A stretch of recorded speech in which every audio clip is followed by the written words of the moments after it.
بسم اللہ الرحمن الرحیم الحمد للہ رب العالمین والصلاة والسلام على سید المرسلین وعلى آلہ واصحابہ اجمعین اما بعد فاعوذ باللہ من الشیطان الرجیم بسم اللہ الرحمن الرحیم وما لي لا أعبد الذي فطرني وإليه ترجعون أأتخذ من دونه آلهة إن يردني الرحمن بضر لا تغن عني شفاعتهم شيئا ولا ينقذون إني إذا لفي ضلال مبين انی آمنت بربکم فاسمعون صدق اللہ مولانا العظیم۔ پچھلی آیات میں میرے اور آپ کے سامنے یہ بات آئی تھی، اللہ جل جلالہ نے کسی بستی اور شہر کی طرف اپنے 2 رسولوں کو بھیجا۔ قرآن کریم نے اس بستی کا نام نہیں لیا، ہمیں بھی نہیں پتہ۔ جتنی بات قرآن کریم نے اللہ کے رسول نے ہمیں بتائی ہے ہمیں اتنی ہی آتی ہے، اس سے زیادہ ہمیں نہیں آتی۔ 2 رسول بھیجے، پھر تیسرے رسول بھیجے، ان پہلے 2 کی تائید، معاونت اور مدد کے لیے۔ یہ براہ راست رسول بھی ہو سکتے ہیں اور رسولوں کے نمائندہ ان کے صحابہ بھی ہو سکتے ہیں، چونکہ قرآن کریم نے ان کے اوپر بھی قاصد اور نمائندے کا لفظ بولا ہے۔ قوم کو سمجھایا، شرک سے باز کیا۔ قوم نے آگے سے یہ کہا کہ تم ہماری طرح کے انسان ہو، تمہیں اللہ نے کوئی رسول بنا کر نہیں بھیجا، تم خود سے بن بیٹھے ہو، توبہ نعوذ باللہ، تمہارے ساتھ نحوست ہے۔ انہوں نے سمجھایا کہ نحوست ہمارے ساتھ نہیں ہے، اصل نحوست کفر کی ہے، شرک کی ہے، اللہ تعالیٰ کی بغاوت کی ہے، اللہ کی نافرمانی کی ہے۔ یہ قوم بگڑی، اپنی طاقت کے استعمال پر آ گئی۔ اللہ کے نبی اور رسولوں سے یہ کہا ہم تمہیں رجم کر دیں گے، قتل کی دھمکی دی۔ جب اس حد تک بات پہنچی، اس شہر میں کوئی اللہ کے مقرب بندے تھے، ان کو اس کی اطلاع ملی، وہ بھاگ کر آئے۔ قرآن کریم نے ارشاد فرمایا وَجَاءَ مِنْ أَقْصَى الْمَدِينَةِ رَجُلٌ يَسْعَى، اور شہر کے دور کے علاقے سے ایک آدمی اللہ کا بندہ بھاگا آیا۔ اس نے کہا قال یا قومی، اے میری قوم، اتبعوا المرسل، اللہ تعالیٰ کے رسولوں کی اتباع کرو، یہ تمہارے خیر خواہ ہیں، ان کی پیروی کرو، ان کی بات مانو۔ اتبعوا من لا يسألكم اجرا، اگر تم ان کی اتباع کرو گے ان کا کوئی فائدہ نہیں، یہ دنیا کا کوئی بدلہ، کوئی معاوضہ، تمہیں کچھ نہیں چاہتے۔ ہمارے آقا صلی اللہ علیہ وسلم نے مشرکین مکہ سے کہا لوگو میں تم سے کسی طرح کا بدلہ نہیں چاہتا۔ انہوں نے بڑی بڑی رسول اللہ صلی اللہ علیہ وسلم کے سامنے بڑی بڑی مراعات کی پیشکش کی، اللہ کے نبی کے سامنے بڑی بڑی آفریں رکھی، سرداری دیتے ہیں، سارا مال دیتے ہیں، جس عورت سے آپ شادی کرنا چاہتے ہیں، جو بھی حسینہ آپ کو پسند ہے اس کا نام لیجئے۔ اللہ کے نبی نے ان باتوں کی طرف کوئی پرواہ نہیں کی۔ فرمایا اے میری قوم، میں کلمہ ایسا لایا ہوں، تم اس کو پڑھ لو، تمہاری سرداری قیامت تک چمکے گی۔ گویا کہ اللہ کے نبی نے یوں کہا میں تم سے کچھ لینے نہیں آیا، میں تو تمہیں دینے آیا ہوں، میں تم سے کچھ لینے نہیں آیا۔ یہی شخص یہ کہہ رہا ہے یا قوم اتبعوا من لا يسألكم اجرا، لیکن اس قوم کو سمجھ نہ آئی۔ پھر اس بندے نے، اس اللہ کے مقرب بندے نے اپنی ذات پر لے کر، اپنے اوپر رکھ کر ایک بڑی تقریر عالمانہ کی، جس میں اللہ کی ذات کو، کی صفات کو، اللہ کی توحید کو، اللہ کی کبریائی کو خوب کھولا اور قوم کو جو جوڑا۔ الفاظ بڑے عجیب ہے، کہا وَمَا لِيَ لَا، مجھے کیا ہو گیا ہے، مجھے کیا ہو گیا ہے، لا اعبد الذی فطرنی، میں اس ذات کی بندگی نہ کروں جس نے مجھے پیدا کیا ہے، میں اس ذات کی عبادت نہ کروں جس نے مجھے پیدا کیا ہے۔ یہ تو فطرت کا بول، کتا بھی سمجھتا ہے جس چوکٹ سے کھانا ملتا ہے اسی پر جا کر بیٹھنا ہے۔ یہ تو پرندہ بھی سمجھتا ہے جس در سے دانا ملتا ہے وہی آنا ہے۔ یہ تو زمین پر رینگنے والی مخلوق بھی سمجھتی ہے، یہاں تک کہ شیر جیسا درندہ بھی یہ سمجھتا ہے کہ یہ میرا مالک ہے، مجھے اس کی طرف پلٹنا ہے۔ اور انسان یہ سمجھتا ہے کہ جو ہمارا محسن ہے، جس کے ہم پر احسانات ہیں، ہم نے اسی کے ساتھ چلنا ہے۔ فطرنی لا اعبد الذی فطرنی، میں نہ بندگی کروں اس ذات کی جس نے مجھے پیدا کیا۔ وَإِلَيْهِ تُرْجَعُونَ، اور تم سب نے پلٹ کر اسی کی طرف جانا ہے۔ أَأَتَّخِذُ مِن دُونِهِ آلِهَةً، کیا میں اس اللہ کو چھوڑ کر کسی اور کو الہ بنا لوں؟ ذرا مجھے بتاؤ تو صحیح۔ إِن يُرِدْنِ الرَّحْمَنُ بِضُرٍّ، اگر اللہ مجھے کسی نقصان کا فیصلہ میرے بارے میں کر دے، لا تغنی عنی شفاعتہم شیئا، تو ان دو نمبر خداؤں کی سفارش مجھے کوئی فائدہ نہیں دے، ولا ینقذون، اور نہ یہ مجھے اللہ کی پکڑ سے بچا سکتے۔ تو میں اس ذات کی بغاوت ان کی وجہ سے کیوں کروں جن کے پاس کچھ اختیار ہے ہی نہیں ہے؟ اختیار تو کس کے پاس ہے؟ یہ اللہ کے موحد بندے تھے۔ یہ ایک سمجھانے کا اسلوب اور طریقہ ہے کہ بندہ اپنی ذات پر لے کر بات کرے۔ بھائی ایک سمجھانے کا کیا ہے؟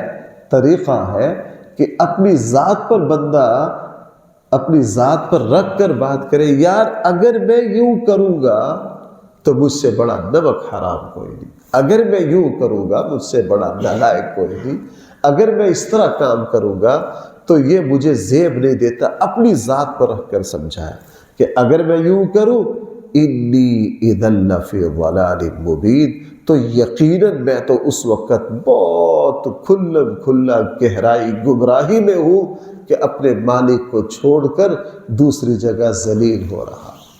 اور بھائی اس میں کوئی شک نہیں، کوئی شک نہیں، ایک مسلمان جب اللہ کا در چھوڑ کر کہیں اور یوں جھکتا ہے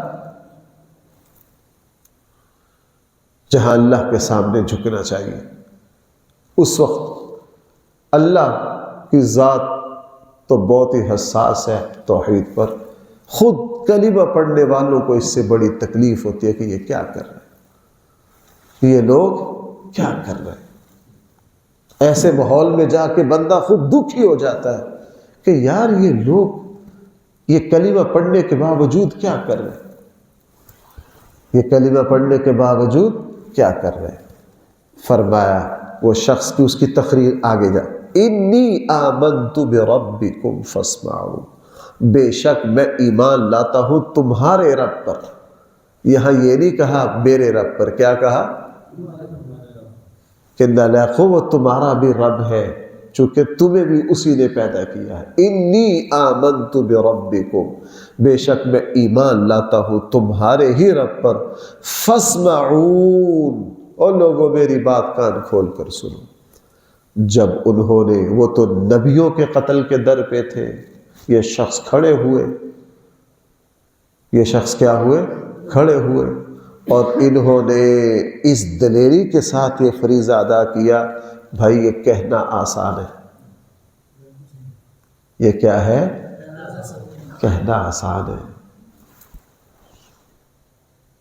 یہ کہنا آسان ہے، مجھے ایک مرتبہ خود بھی احساس ہوا اور میں نے ایک اور بڑے عالم سے بھی سنا، مجھے خود بھی اس ماحول سے گزرنا پڑا۔ میں نے شاید پہلے کبھی تذکرہ کیا ہو، ملتان ایک مرتبہ گئے تو شیخ بہاء الدین زکریا رحمہ اللہ کے نیک بندے، ان کے مزاروں پر گئے۔ وہاں جو صورتحال تھی میں نے اپنے ایک ساتھی سے کہا، میں نے کہا یار میں نے چیک کرنا، صورتحال کو تو میں بھی جانتا تھا اچھی طرح، میں نے کہا یار ہمیں یہاں نہیں عن المنکر کرنا چاہیے۔ میں نے کہا مجھ صاحب میرے نے سامنے اینا کو کٹنا ہے نا۔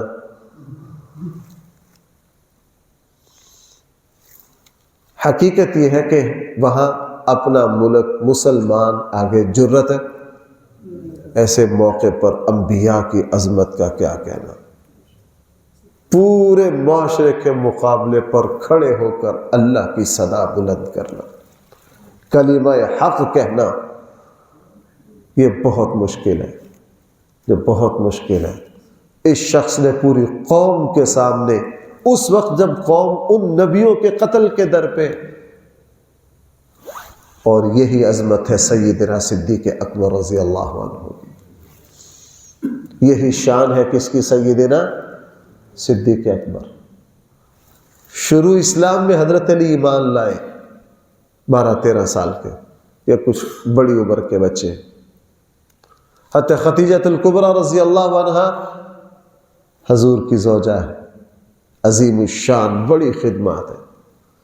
زید بن حارثہ ایمان لائے، غلام ہے، کچھ کر نہیں سکتے، آزاد، عاقل، بالغ، مالدار، چودھری، اثر و رسوخ رکھنے والی جو شخصیت ایمان لائی سب سے پہلے، بھائی وہ کون ہے؟ سیدنا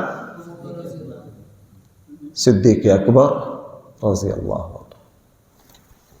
کھاتے پیتے شہرت یافتہ اثر و رسوخ والے بندے ایمان لائے، اور ایمان لانے کے بعد کیا مجال ہے کسی موقع پر دبک جائیں یا دباؤ میں آ جائیں؟ پتہ چلا کہ آج اللہ کے نبی پر ہاتھ اٹھایا، پہنچ گئے اور کافروں کا مقابلہ کیا تنے تنہا۔ اور جب اللہ کے نبی کو کافروں کے نرغے سے نکال کر لائے تو زبان پر کیا؟ لوگوں اس شخص پر ہاتھ اٹھاتے ہو جو تمہیں یہ کہتا ہے کہ ایک اللہ کی بندگی کرو، اس کا قصور صرف یہ ہے۔ یہ اللہ کم لوگوں، یہ ہزاروں میں بلکہ لاکھوں میں اللہ یہ جگرہ کسی ایک کو دیتے ہیں۔ اور یہ تو صرف صدیق اکبر ہی کی شان ہے کہ رسول اللہ صلی اللہ علیہ وسلم جب دنیا سے پردہ فرمایا، وہ کیسا نازک ترین موقع تھا۔ حضرت عمر جیسے پہاڑ ہل کر رہ گئے، صدیق اکبر سمجھ گئے کہ اس وقت میرا کام رونا دھونا نہیں ہے، اس وقت سارا وزن میرے کندھے پر ہے۔ سارا وزن کیا ہے؟ میرے کندھے پر ہے۔ پوری امت مسلمہ کو سنبھالا۔ بہرحال اس شخص نے جب یہ تقریر کی تو یہ کافر ان رسولوں کو چھوڑ کر اس پر ٹوٹ پڑے۔ کیسے تشدد کیا ہوگا؟ صورتحال ہمیں بتا رہی ہے کہ وہ ہلکی پھلکی صورتحال تو ہوگی نہیں، چونکہ قرآن نے اس کو بیان نہیں کیا کہ قرآن کا طالب علم اس سنگینی کو خود سمجھ جائے گا، ان کو کس طرح قتل کیا گیا ہوگا۔ ظاہر ہے ایسے موقع پر جب پوری قوم طاقت کے نشے میں دھن ہو تو وہ ایسی سزا دیا کرتی ہے جو عبرت بنے۔